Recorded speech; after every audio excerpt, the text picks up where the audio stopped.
welcome to our 10th episode of Q&A here on Newegg TV. I'm here with Steve and Paul. Hello. To answer your questions. First up, guys, this week we have from Chris M. He says, I just heard about the new Game Crate site. What is it? And so... We sell crates full of games. We do not. Okay.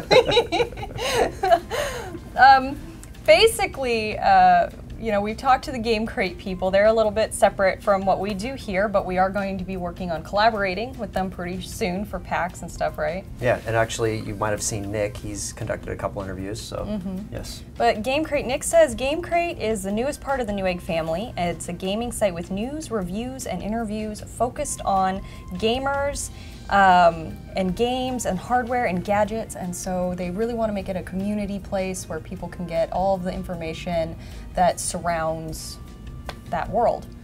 Have you had any experience looking at the Game Crate site yet, Paul? Oh yeah, I mean, I've checked it out. I saw that there's already lots of articles up there, so it's definitely more gaming focused versus like what we do is a lot of the time is very very tech focused, but definitely if you guys are looking for updates on games that are maybe coming out or maybe have come out, I know they're going to be doing some game reviews and general coverage of gaming related stuff. So I know that's pretty vague, but definitely check it out because it's got a really cool look. There's already a ton of content on there, and you can even see some stuff that Steve and I helped out with. We went over to Obsidian, did some interviews over there, so that was pretty cool too. And Very cool. our other guy, Mike Ches, who you may have, we make reference to him all the time. I don't know if we've ever had him on any of our shows yet. I don't know if he's been on camera at all. We need to grab him, just drag him on camera. For sure. It'd be pretty fun. But idea. he is actually heading up a lot of the community part side of Game Crate, so that's a good way to interact with Mike there if you're familiar with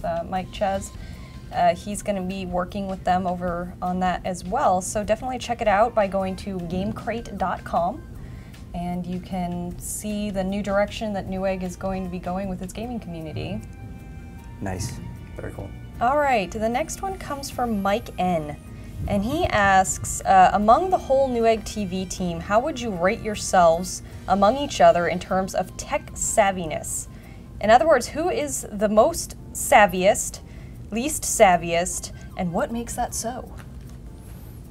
That sounds like it's setting up a competition. Yeah. I know. It also sounds like it's setting us up to admit failure or something.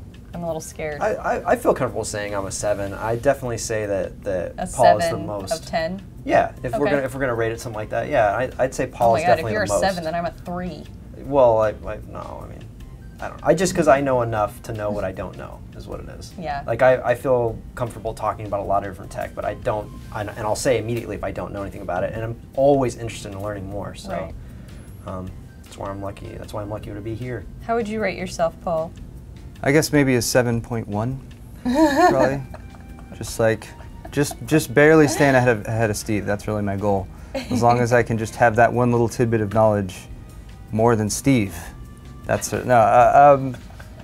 Yeah, I mean, I guess maybe 7, 8. That's the thing about computers and technologies is constantly evolving. There's always new stuff coming out. So really, it's a matter of not just knowing how to build a system or that sort of thing for right now, but also keeping up with all of the stuff that is released like constantly. So like gaming news and all that kind of stuff, tech news, new technologies, new manufacturing processes, and all that type of thing. So that's probably what I kind of like. I try to keep up with as much as I can, just reading all the articles and tech sites and that sort of thing.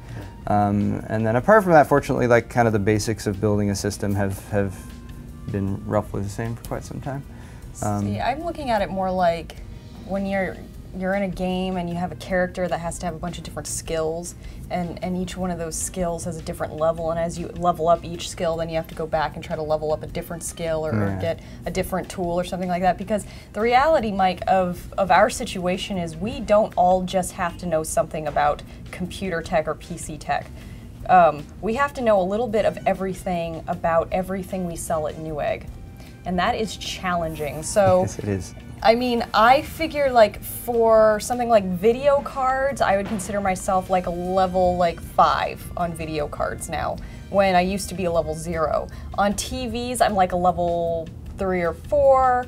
On tablets and laptops, I'm an 8 or 9. Smartphones, probably an 8 or 9. On monitors, probably about a 2. CPUs, probably about a 3 or 4. RAM, like a 1.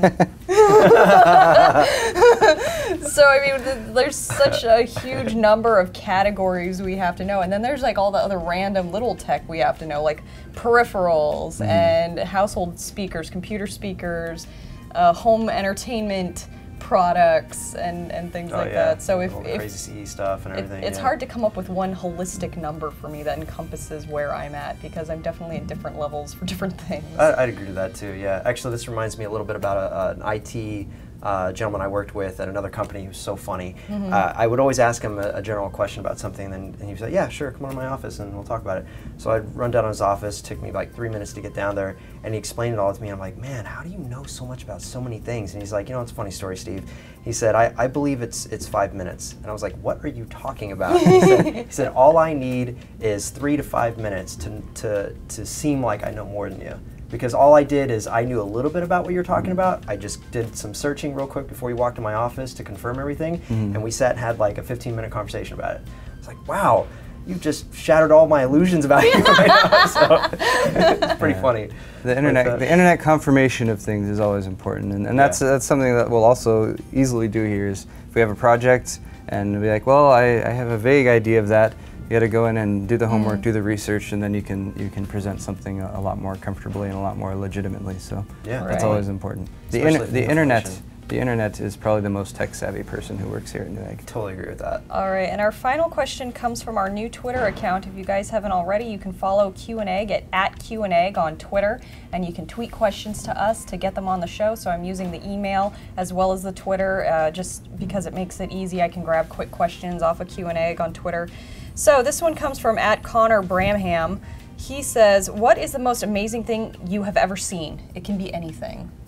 It can be anything? It can be anything. What is the most amazing thing you have ever seen? I'll have to think about that. There's like cool stuff everywhere. There is cool stuff everywhere. I think the Hubble Space Telescope images, when I first saw them, blew me away. Those are pretty amazing, awesome. Yeah, and it just made me imagine, you know, these are really out there. These things are really out there. These beautiful images that I will never see with my own eyes aside from via Hubble. That is just phenomenal. That's, yeah, I didn't even think about space stuff. I think the thing for me that comes immediately to mind, and it's a place I go back to consistently because of this, is Minaret Point in Mammoth Lakes, and it's a viewing point of the Minaret mountain range. And my breath is taken away every time I'm there. I cry every time I'm there because I'm just so amazed at the things that we have just on this planet. That's really funny, because what I was about to say was, first I was going to say the Hubble, they did a deep field scan where they took like the darkest part of the sky and they did a really long... Oh, I love that. And all you can see is more galaxies, and that was amazing. That brought that to mind. But what I was going to say literally before you even said that was Banner Peak, which is also right next to me. It's near. It's literally like a mountain over from the Minarets. And it's a backpack I went on there, and a hike up to this place called Thousand Island Lake, and you kind of come through this little valley, and it's this alpine meadow, and there's like a little bit of snow, and then you get this Banner Peak in the background. It's just breathtaking, beautiful, pristine, idyllic. And I was like, no way, you chose another mountain that was right next to the one I was going to say. We have more in common than you thought. That's crazy. That's funny. But really cool. Yeah, that's one of the reasons why I don't think I could ever really leave California. Is as much as it sucks, a lot of things about living here is very difficult. The cost of living, the taxes, the lack of infrastructure. I think about moving away to a place where like I wouldn't be able to see that at least once a year, and I can't do it. Can't fathom it. Well, there it is. Yeah, so there it is. Well, thank you for joining us for Q&Egg today. Definitely go and check out GameCrate.com. It's our newest initiative from Newegg, and we think you guys will really like it a lot. You can join the forums, be part of the community, read the reviews, and everything like that there. And thank you, Steve and Paul, for joining me today. Thanks for inviting us. And we'll catch you next time on Q&Egg. Bye, guys.